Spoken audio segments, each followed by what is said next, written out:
દેશમાં વિવિધ કોલેજોમાં રેગિંગની ઘટનાઓ સામે આવતી હોય છે, જો કે કેરળમાં અત્યંત ક્રૂર રીતે રેગિંગ હત્યાની ઘટના સામે આવી છે। કેરળના કોટાયમ સ્થિત સરકારી નર્સિંગ કોલેજમાં પ્રથમ વર્ષના વિદ્યાર્થીઓ સાથે ત્રીજા વર્ષના વિદ્યાર્થીઓ દ્વારા રેગિંગ કરાયું હતું। આ રેગિંગ ઘાતક ગુના જેવું છે। આરોપીઓએ વિદ્યાર્થીઓને નગ્ન કરીને તેના હાથ પગ બાંધીને પ્રાઇવેટ પાર્ટ ઉપર ડમ્બેલ લટકાવ્યા હતા। રેગિંગથી કંટાળીને અંતે પીડિત વિદ્યાર્થીઓએ પોલીસ સમક્ષ ફરિયાદ કરી હતી, જેમાં તેમણે રેગિંગ દરમિયાન અત્યાચારના અનેક ખુલાસા કર્યા હતા।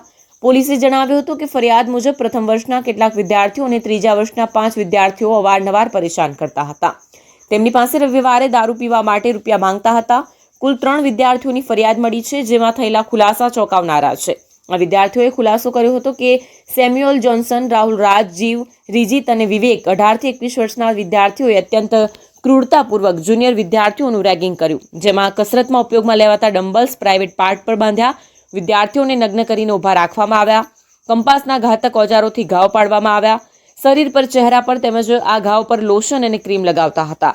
આ રેગિંગ આશરે 3 મહિના સુધી ચાલી હતી। સમગ્ર મામલો બહાર આવ્યા બાદ કોલેજે આરોપી વિદ્યાર્થીઓને સસ્પેન્ડ કરી દીધા છે, જ્યારે પોલીસે રેગિંગ વિરોધી કાયદા હેઠળ ફરિયાદ દાખલ કરીને આરોપી વિદ્યાર્થીઓ સામે કાર્યવાહી હાથ ધરી છે।